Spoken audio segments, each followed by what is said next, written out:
छिन्ना भ्रमी वर्णश्यति, जैसे बादल छिन्न भिन्न हो जाते हैं हवा के झोंके से, क्या उसी तरह से साधक छिन्न भिन्न हो जाता है, उनके कर्म छिन्न भिन्न हो जाते हैं? भगवान ने कहा नहीं,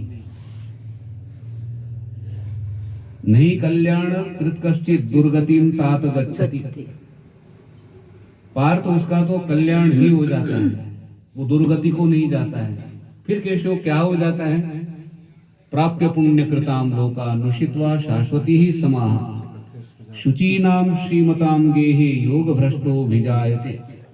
वो पुण्य लोक में जाता है और पुण्य लोक में बहुत वर्षों तक रहता है और वहां कहते हैं विषयों का उपभोग करते हुए फिर कहते हैं शुचि नाम श्रीमताम गेहे।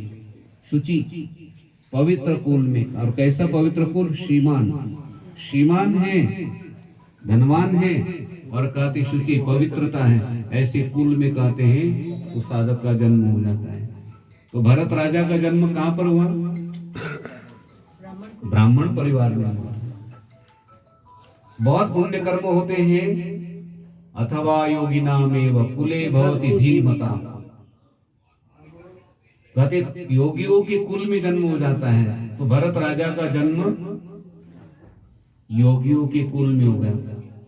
बहुत विद्वान ब्राह्मण देवता थे वे, जिनके घर में पाठ पूजा दिन रात चलती है, ऐसे घर में कहते भरत राजा का जन्म हो गया। बाल्यावस्था से साधना शुरू हो गई कि नहीं? साधना कभी व्यर्थ नहीं जाती है, जहां से साधना छूटी वैसे साधना शुरू हो जाती है। बैठ बैठ।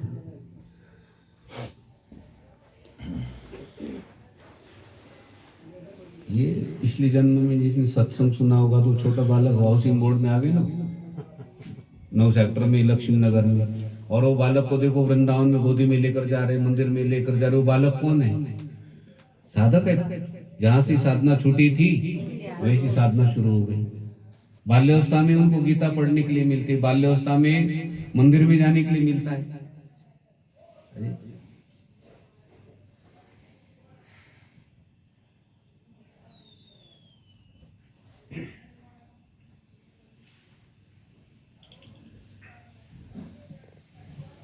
राजा परीक्षित कहते हैं सुखदेव जी महाराज जी को कि गुरुदेव ऐसी दिव्य कथाएं आप श्रवण करा रहे हो, मेरी तो तृप्ति नहीं हो रही है, तो मुझे और कोई ऐसी दिव्य कथा श्रवण कराए, ऐसा कोई दिव्य चरित्र श्रवण कराए। तो शिवदेव जी महाराज कहते हैं मैं आपको अजामिल का चरित्र श्रवण कराता हूं। सुखदेव जी महाराज कहते हैं कि मनुष्य मन, वाणी और शरीर से कहते पाप कर्म करता है, लेकिन उन पाप कर्मों की कहते हैं निवृत्ति कहते इसी जन्म में करनी चाहिए।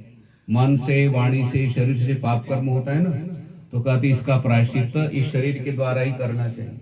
और ना करे तो कहते हैं देखो हमारे हाथ से चींटियां मर गई, उसका प्रायश्चित ना करे, भगवान का नाम न ले, वो मंदिर में ना जाए तो क्या होगा?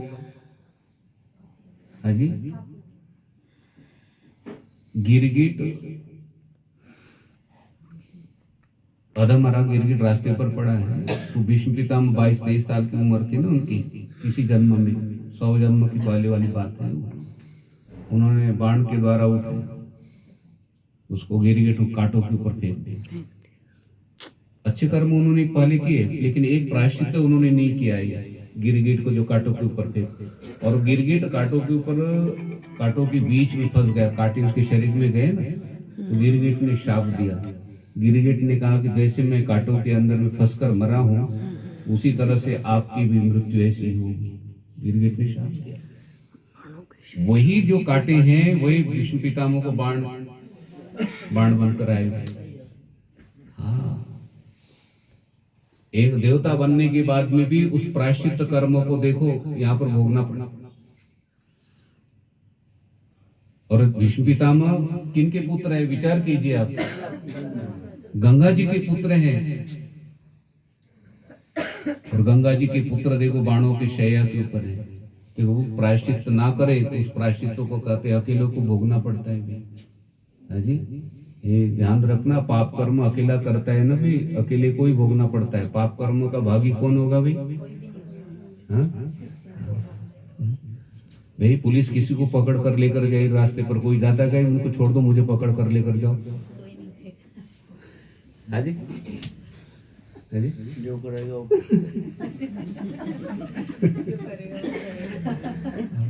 जो करेगा वही करेगा। नहीं, मेरे कहने का तात्पर्य, मित्र साथी आकर बोले नहीं नहीं पुलिस वाले को, अफसर सर मुझे लेकर चलो, इनको छोड़ दो, मेरे हाथ में डालो, ऐसे कोई बोलता है? वो तो दूर से दिखाई पड़ता है, घर का दरवाजा क्या करे? जी, पाप कर्म को स्वयं को भोगना पड़ता है। भीष्म पितामह को पास में कोई आए कि फिर मेरे अंदर एक बाण चला जाए तो मैं रहूंगा यहाँ पे, अकेले को रहना। भगवान कृष्ण वहां पर गए, देखो भगवान जाते हैं जहाँ कोई नहीं जाता है ना, वहां पर भगवान जाते हैं।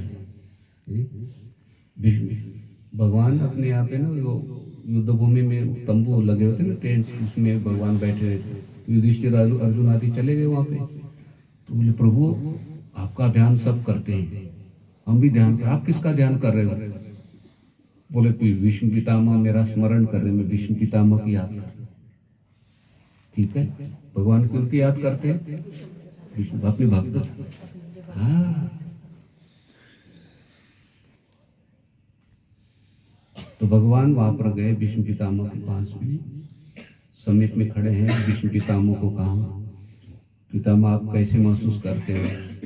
तो भीष्म पितामह हंसते हुए कहते, केशव ब्रज में भी आपने लीला की है और यहाँ पर भी लीला कर रहे हो, मैं बाणों की शैया के ऊपर हूँ और आप मुझे पूछ रहे हो। है जी, अब 25वीं मंजिल से कोई आग गिर रहा है वो मुंबई में, और खिड़की से पूछा तुम कैसे हो?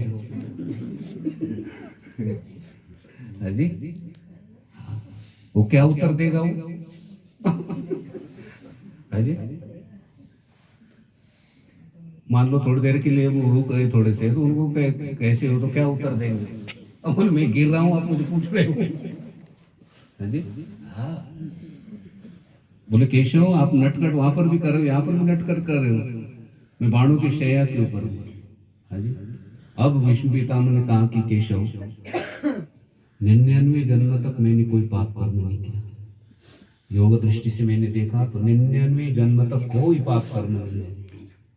भगवान ने हंसते हुए कहा कि पितामह आप थोड़ा एक जन्म आगे चलते ना तो आपको पता लग जाता, लेकिन आप आगे नहीं जा पाओगे, आंखें बंद करो। भगवान ने आंखों के ऊपर हाथ रखा तो देख रहे हो गिरगिट को कांटे के ऊपर फेंक रहे थे, उसका प्रायश्चित नहीं किया था। वो प्रायश्चित वो पाप कर्म भोगने के लिए कहा ना पड़ा। फिर केशव वीर आपका तो मैंने चिंतन किया, भले ही मैं दुर्योधन के पक्ष में रहा, लेकिन 3:30 बजे आपका चिंतन करता था। क्या पार्टी में किनके हैं? दुर्योधन के, और स्मरण किनका करते हैं? हाँ, गंगा पुत्र है भाई, भगवान को छोड़ सकते हैं क्या? ठीक है, हाँ, वो मजबूरी में रहना पड़ा उनको, लेकिन वो तो कृष्ण को ही मानते थे। तो मैंने तो आपका स्मरण किया केशव, लोग क्या बोलेंगे? कृष्ण का शिष्य, गंगा का पुत्र, बाणों की शैया के ऊपर। भगवान ने कहा आपने मेरा स्मरण किया है, चिंतन किया है, ठीक है, और प्रारब्ध कर्म भोगना पड़ता है ऐसे लोग बोलते हैं, लेकिन प्रारब्ध कर्म को भी मैं लेता हूँ। तो भीष्म पितामह के शरीर के ऊपर ना हाथ घुमाया तो भगवान ने सारा दुख जो दर्द है अपने हाथों में ले लिया। अब पितामह को कहा कि आप कैसे लग रहा है आपको? बोले अब ठीक लग रहा है, अब तो जैसे लगता है मैं गद्दे के ऊपर हूँ, डंडलप का गद्दा है ऐसा लग रहा है मुझे। तो वो पाप कर्मों को किसने लिया भाई? भगवान ने लिया है। यदि भीष्म पितामह स्मरण नहीं करते भगवान का, वैसे ही बाणों की शैया के ऊपर क्या हो जाते भाई बोलो? हाँ, सारा दर्द भगवान ने अपने हाथों में ले लिया।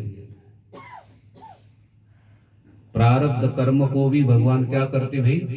कम करते हैं। जो होवे सूली सजा काटा ही टरी जाए।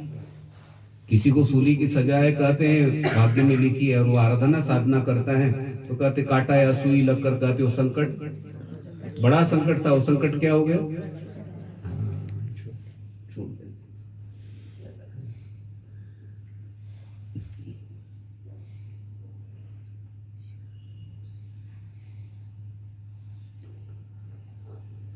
तो सुखदेव जी महाराज कहते हैं, परीक्षित, मनुष्य शरीर के द्वारा पाप कर्म पुण्य कर्म होते हैं, मन से वाणी से शरीर से पाप कर्म होते, उसका प्रायश्चित इसी जन्म में करे तो आगे बार बार दूसरे जन्मों में जाना नहीं पड़ता।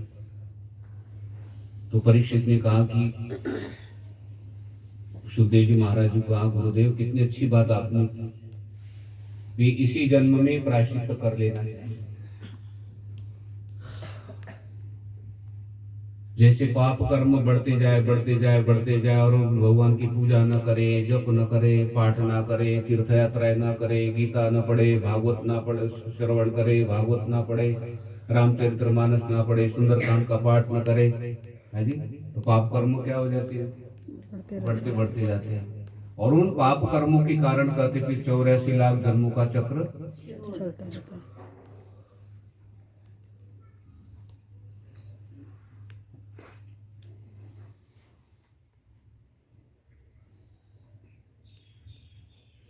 विवेकानंद जी की गुरु जी का नाम क्या है?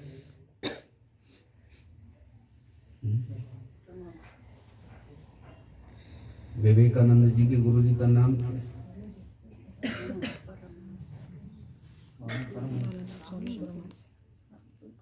रामकृष्ण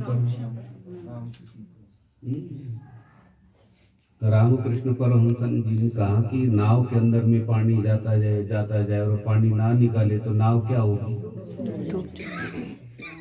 उसी तरह से शरीर रूपी नाव है, कहती इस नाव के अंदर में पाप कर्म आते जाए और उस पाप कर्म की निवृत्ति ना करे वो नाव तो डूब जाती। उस नाव को तो निकाल सकते हैं, लेकिन ये नाव कहते 84 लाख जन्मों में चली गई, शुरू हो गए तो कहते वहां से कोई भी निकाल नहीं सकते।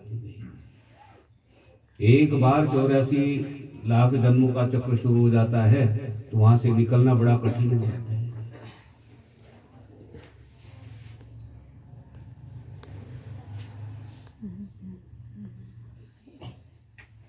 अजामिल देखिए,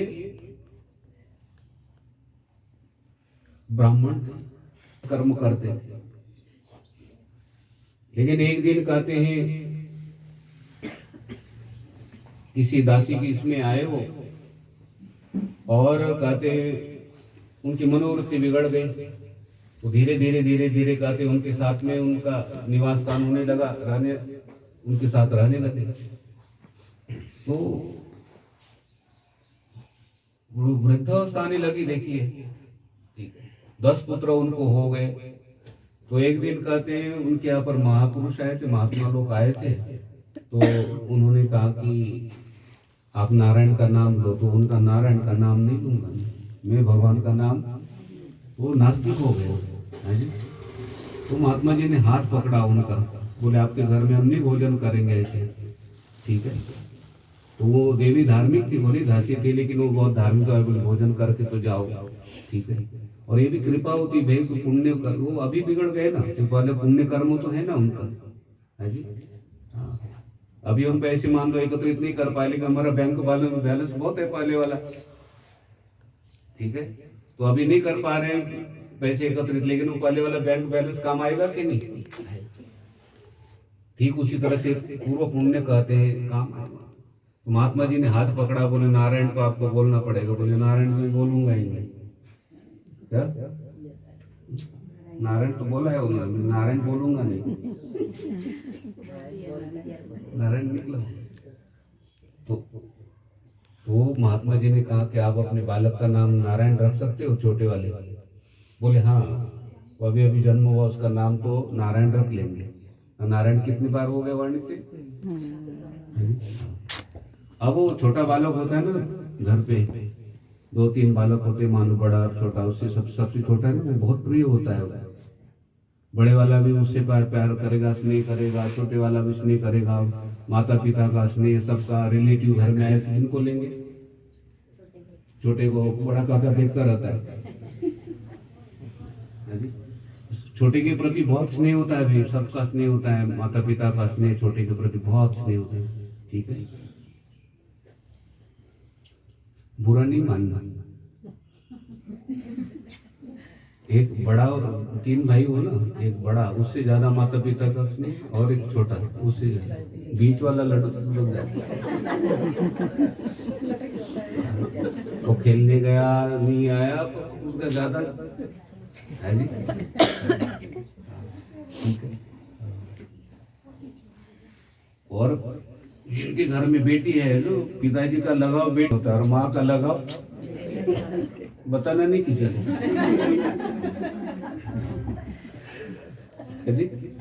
अब बात सही है कि नहीं? माँ का लगाव बेटे के साथ ज्यादा और पिताजी का लगाव बेटी। आराम से बैठना।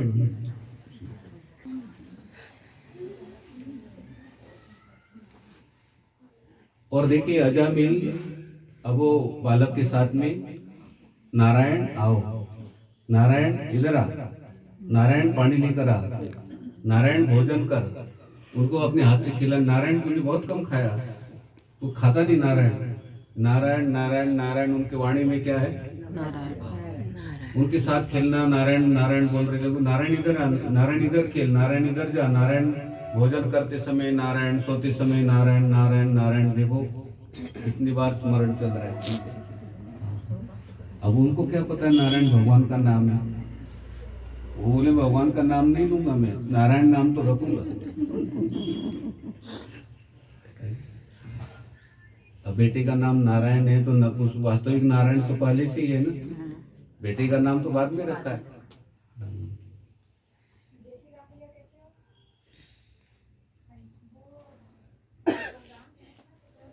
अजामिल का कहते हैं उस बालक के साथ में अत्यंत स्नेह हुआ, तो नारायण, सोते समय नारायण, बैठते समय नारायण, हाजी उड़ते ही नारायण, उनके बालक के साथ में खेलने लग जाते थे, नारायण नारायण नारायण बोलते, ठीक है। तो ऐसे करते करते देखिए वृद्धावस्था तो थी, वृद्धावस्था में वो एक दिन की बात है, कहते वो शरीर थोड़ा सा हिलने लग गया ना, तो शरीर के अंदर में इतनी शक्ति नहीं बैठने उठने की, तो जिस समय वो शरीर त्यागने लगे तो वो बालक बैठा हुआ था, नारायण नारायण नारायण ऐसे बोलने लगे उनकी तरफ देखकर, और उस समय ना 3 यमराज के दूत वहां पर आए। अब वे नारायण नारायण बालक के साथ बात कर रहे थे, और जो 3 यमराज के दूत देखे उन्होंने, उनके हाथों में फांसी और मुंह टेढ़े टेढ़े, शरीर के रोए खड़े हुए, बड़े विचित्र लग रहे थे वो। और उसको देखने के बाद में वो तो घबरा गए, नारायण नारायण नारायण, अपने बालक को वो पुकारने लगे, नारायण नारायण। अब ये नारायण नारायण अंदर से पुकारना उन्होंने बालक को, नारायण नारायण, वो डर लग रहा था ना उनको, हाजी भयभीत हो गए थे। तो नारायण नारायण नारायण, अब जैसे आप रसोई में हो, छिपकली या काकरोच देखा तो उस समय क्या बोलते हो?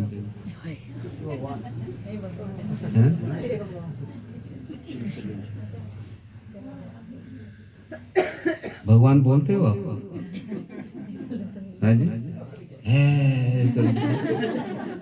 हाय राम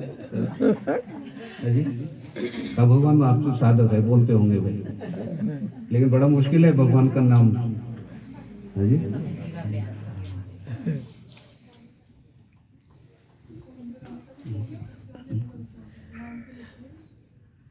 अपनी कुटिया में कभी क्यों आता है बीच में से भगवान का नाम याद आता है?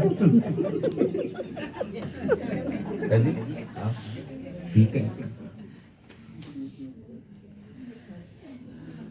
लेकिन आप भगवान के चिंतन में ही बैठे, ठीक है।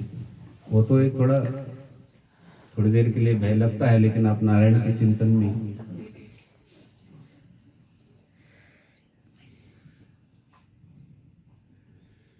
तो उस समय ना यमराज के दूत आए और पासा डाल दिया गले में इनके, खींचने लगे। हमारे शरीर के अंदर में एक शरीर होता है, सूक्ष्म शरीर। क्या? अब पंखा खराब हो जाता है ना, तो पंखे के अंदर में वो खोलता है तो मोटर होती है, उस मोटर को ठीक करता है वो मैकेनिक, बिजली वाली। पंखा खराब हो गया बोलते हैं ना, पूरे पंखे को हम पंखा बोलते हैं, मोटर खराब हो जाती है उसमें, ठीक है, जो भी। तो उसको वो सूक्ष्म शरीर को खींचने लगे, तो नारायण नारायण बोले, तो नारायण नाम सुन लिया। तो वहां पर विष्णु के दूत आए। विष्णु के दूत शंख चक्र गदा पद्म हाथ में लेकर देखो वहां पर पहुंचे हो, और जिस समय खींचने लगे उस समय वो प्रत्यक्ष उन्होंने देखा, अजामिल ने देखा यमराज के दूतों को, और मेरे अंदर से कोई चीज वो खींच रहे हैं।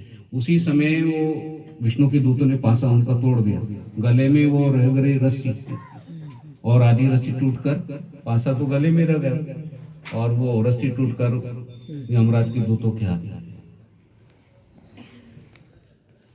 तब यमराज के दूतों ने कहा कि अधिकार हमारा इनके ऊपर है। तो विष्णु के दूतों ने कहा कि नारायण नाम लिया है, हमने नारायण नाम सुना है, तभी तो हम यहाँ पर आए हैं। तो नारायण नाम इन्होंने लिया है, इसलिए हम इनके पास में आए हैं। तो यमराज के दूतों ने कहा कि नारायण नाम तो इन्होंने बेटे का लिया, भगवान का नाम थोड़ी लिया है। तो विष्णु के दूतों ने कहा कि अरे दूतों, नारायण नाम तो पहले से है, बालक का नाम तो बाद में रखा है। हमने बालक का नाम रखा, बालक का नाम लिया, ये हम नहीं जानते, हमने नारायण नाम सुना है, नारायण नाम। आप कोई अमृत को कहते भूल से पी लिया अमृत को, तो क्या होगा? अमर हो जाएगा कि नहीं? अमर हो जाएगा। अग्नि को रोते हुए हाथ लगाओ, हंसते हुए हाथ लगाओ, क्रोध में हाथ लगाओ, मोह में हाथ लगाओ, लोभ में हाथ लगाओ, अग्नि क्या करेगी? और आप रेवड़ी खाते हो तो रेवड़ी खाओ, मीठा खाओ, तो वो हंसते हुए खाओ, रोते हुए खाओ, क्रोध में खाओ, लोभ में खाओ, कैसे भी खाओ, वो रेवड़ी कैसे लगेगी? मीठी लगेगी। कितना फटाफट बोलते हो। उसी तरह से भगवान का नाम कहते, क्रोध में लेते हो, लोभ में लेते हो, मोह में लेते हो, ठीक है, रोते हुए लेते हो, हंसते हुए लेते हो, लेकिन उसका फल तो बराबर है।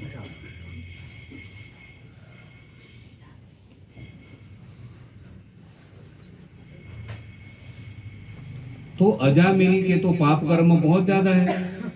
देखो कैसी शंका की, और हमारे अंदर में भी शंका उठती है। अजामिल ने तो इतने पाप कर्म किए हैं, उन्होंने तो नारायण नाम लेने से क्या उनके पाप कर्म निवृत्त हो गए? तो विष्णु के दूतों ने कहा कि हाँ, नाम लेने मात्र से कहते उनके पाप कर्म निवृत्त हो गए।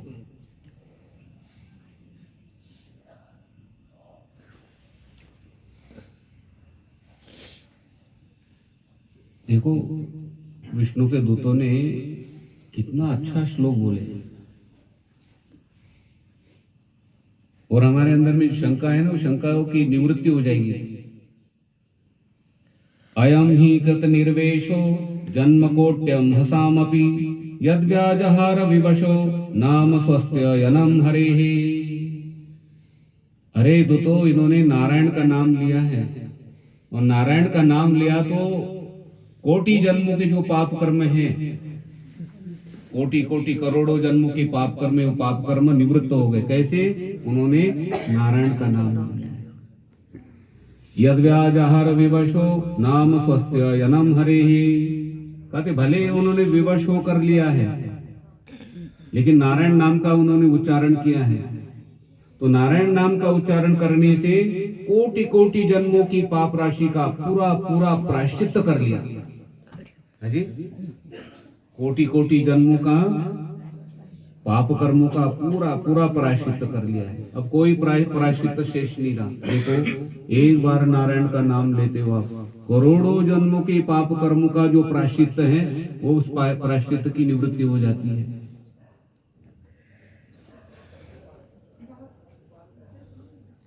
एति नैव ह्यगोनस्य कृतं स्याद घनिष्कृतं यदा नारायणायति जगाद चतुरक्षरम्। अरे तो इन्होंने 4 अक्षर बोल दिए, नारायण। कितने? नारायण, 4 अक्षर। और 4 अक्षरों का उच्चारण करने से, नारायण नाम का उच्चारण करने से इन्होंने समस्त पापों का प्रायश्चित कर लिया। ध्यान, भगवान के नाम में शक्ति है। देखो इतना फल कौन देता है भाई? हाँ जी, मैं चेन्नई की बात बताऊं। चेन्नई समझते हो या दुबई? चेन्नई, वो दुबई में किसी बहन ने किसी को 1 कटोरी चीनी दे दी, तो 1 करोड़ को कटोरियां चीनी देगी क्या वो? बोलो, 1 करोड़। हाँ? मुझे लगता कटोरी भी गई, चीनी भी गई, भूल गए तो। है जी, बोलो, एक चीज के बदले में कोई देता है क्या? बोलो। ये राम राम जी, राम राम आपने 4 बार बोल दिया, तो 4000 विष्णु के नाम आपने लिए। है जी, कितने? 4।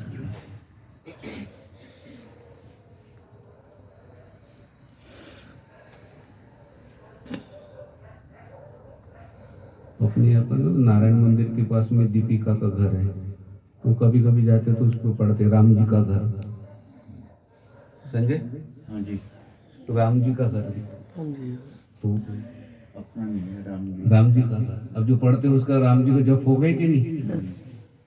और एक बार कहते हैं राम जी का नाम लेते हैं, 1000 विष्णु के नाम लेने का फल मिलता है। तो अपने राम राम जी, राम राम बोलते, क्या ताकत लगी हुई? कुछ भी। हाँ जी। तो आप बोलो, चाय पीना कठिन है? चाय पीनी कठिन है कि भगवान का नाम लेना कठिन है? चाय पीने को ठीक है। क्यों?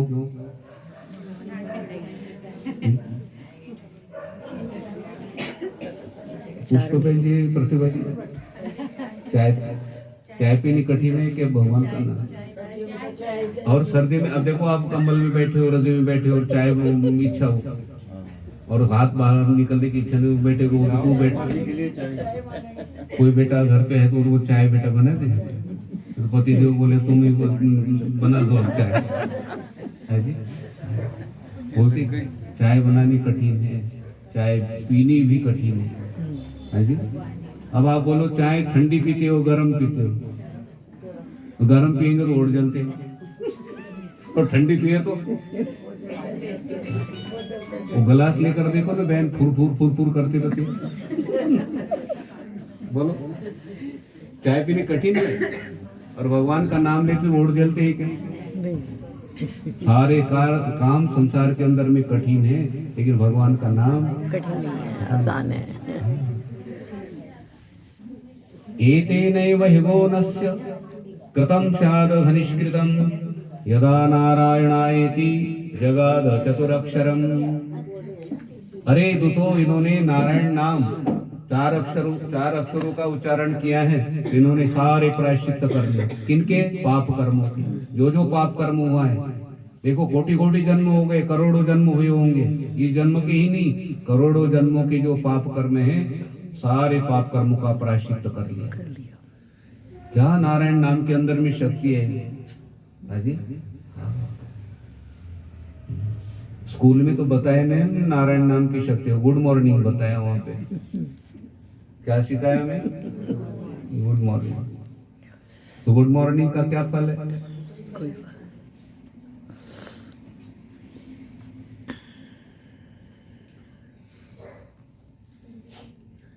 भाई ये जो श्लोक बोल रहे हैं ना, ये तो कई सालों के बाद हम जिसमें श्रीमद् भागवत जी पढ़ी है तब हमें पता चला। हम तो ये बोलते भाई भगवान का नाम लेने से पाप कर्म निवृत्त हो जाती है, यही सुना था, भगवान का नाम लेने से पाप कर्म निवृत्त हो जाते हैं। लेकिन कैसे निवृत्त हो जाते हैं? देखो यहाँ पर कहते नारायण आप जिस समय बोलते हो, हरि बोलते हो, कृष्ण बोलते हो, माधव बोलते हो, गोविंद बोलते हो, उस समय कहते हैं चारों वेदों का पाठ करने का फल प्राप्त होता है। हम जो श्लोक बार बार बोलते हैं, आपका तो याद हो गया होगा श्लोक। ऋग्वेदोऽथ यजुर्वेदः सामवेदो ह्यथर्वणः अधितास्तेन एनोक्तम हरिरिति अक्षरद्वयम। कहते आपने हरि बोल दिया। हरि बोलते ही देखो भगवान खड़े हो गए और भगवान ने क्या कर लिया है, भगवान ने कहा कि हे साधक, आपने हरि का नाम लिया ना, मेरा नाम लिया, चारों वेदों का पाठ करने का फल आपको मिलेगा। इतना फल कौन देता है? वेदों का पाठ करने का फल तो अलग अलग है ना। कहते भाई एक मंत्र आप बोलते उसका फल कितना है, लेकिन आप वेद मंत्र हम बोल पाएंगे क्या? वेद मंत्र हम सीखेंगे? देखो गुब्बारा बता रहा है, कठिन है, कठिन है। जहाँ अच्छी बात आती है ना वहाँ पे वो देते हैं। ठीक है, तो वो बोलते भाई वेद मंत्र पढ़ना बड़ा कठिन है, और भगवान कहते हैं चारों वेदों का पाठ करने का फल आपको प्राप्त हो जाता है। और चारों वेदों का पाठ करने का फल कितना होगा? है जी? है जी? अभी किसी ने मान लो 10 लाख का प्लॉट लिया और उसका 1.5 करोड़ मिल रहा है। कितना मिल रहा है? 1.5 करोड़। आपको लगो 1.5 करोड़ कैसे मिल रहे हैं? कैसे मिल रहे भाई? आपने कुछ किया है, लगा। तो आपको 10 लाख के 1.5 करोड़ मिल जाते हैं, तो भगवान का नाम, और 1.5 करोड़ मिलने के बाद क्या करोगे आप बोलो? आप बोलो। हमारे अंदर में कितने विचार आ जाएंगे, ये चीजें लेनी है, ये चीजें करनी है, ये चीजें लेनी है, ये चीजें हम और ले सकते हैं। ऐसा आपके अंदर लगता है कि नहीं? हम सारी चीजें खरीद सकते हैं। उसी तरह से कहते आपको चारों वेदों का पाठ करने का फल प्राप्त हो गया। तो भगवान कहते उस फल के द्वारा मैं क्या करता हूँ? फल लेता नहीं मैं, चारों वेदों का पाठ करने का फल आपको देता हूँ। उस फल के बदले में आपके पाप कर्मों की निवृत्ति करता हूँ। हरि उच्चारणे अनंत पाप राशि। कहते आप हरि का उच्चारण कर लिया ना, आपके अनंत पाप राशियां है। कहते भगवान कहते उस पाप राशियों को मैं नष्ट करता हूँ, निवृत्त करता हूँ। अच्छा, भगवान का नाम लेने से कौन कौन पवित्र होते हैं? अभी विष्णु के दूत बता रहे हैं, जिस समय आप हरि, गोविंद, माधव आदि बोलते हो जी। ये पुष्पवन जी के पोते का नाम माधव है। माधव माधव माधव कितना जप होता है। और ये द्रौपदी है ना, द्रौपदी कितना बड़ा संकट था उनके ऊपर। गोविंद गोविंद गोविंद, आप रक्षा करो, गोविंद गोविंद। भगवान आ गए, भगवान आए।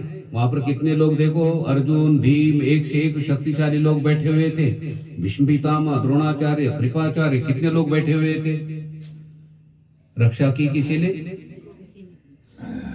गोविंद गोविंद गोविंद बोलते, और गोविंद बोलते ही देखो भगवान वहां पर आ गए। आ गए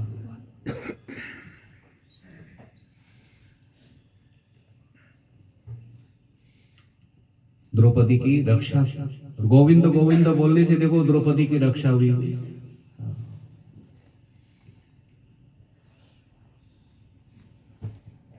जिसमें द्रौपदी वहां बाहर आए तो भगवान ने कहा द्रौपदी को कि मैं आपके ऋण से आज मुक्त हो गया।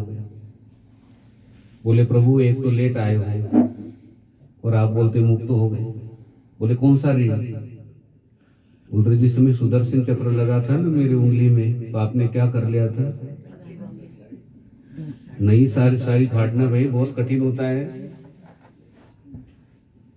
उंगली को बांधा, और जिस समय पट्टी बांधी थी उस पट्टी के अंदर में भगवान कहते मैंने धागे गिने थे, 999 धागे थे। आज मैंने एक धागे के बदले में एक वस्त्र, बोलो कितना बड़ा वस्त्र था? 999 वस्त्र। इतना बड़ा वस्त्र देखो अभी तक विमल कंपनी बना नहीं पाई। हाँ, और कैसे भगवान को कहीं लाना पड़ता है कि देखो भगवान ऐसे हाथ करते तो उसमें संकल्प होता है उनका। ठीक है, हाँ, सुदामा को द्वारका जैसे बना कर दी है, तो वहां पर कोई लोहा सरिया लाना पड़ा था? सुदामा पहुंचने के पहले ही। हाँ, हम मकान बनाते न्यू में मेरे 15 दिन लगते, लेंटर सूखने में 15 दिन। हाँ ठीक है, उसमें भी गड़बड़ी होगी, सारा लेंटर गिर जाता है। भगवान को कहीं सी चीज लानी नहीं पड़ती भाई। ये जो मकड़ी होती है ना आपके घर में, कौन सी कंपनी का धागा होता है घर बनाती है? और धागा निकालते उसमें और उतरना हो तो धागे से उतर के लेडर सीढ़ी भी बन जाती है, और फिर वो घर को दूसरे जगह लेकर जाना है, फिर धागे को क्या करते हैं, इकट्ठा कर अंदर ले लेते हैं। हाँ, ठीक है, लेकिन उस धागे को देखो गांठनी पड़ती है। आप सिल मशीन कपड़े सिलते हो तो कभी तो गांठ पड़ जाती है, उसको खोलना कितना कठिन हो जाता है। जैसे मकड़ी को कहते कहीं से लाना नहीं पड़ता है, उसी तरह से भगवान को भी कोई चीज कहीं से लानी नहीं पड़ती, भगवान का संकल्प होता है। इसलिए ऐसे प्रभु का कहते हैं नाम स्मरण कहते, चलते फिरते बैठते उठते करना चाहिए।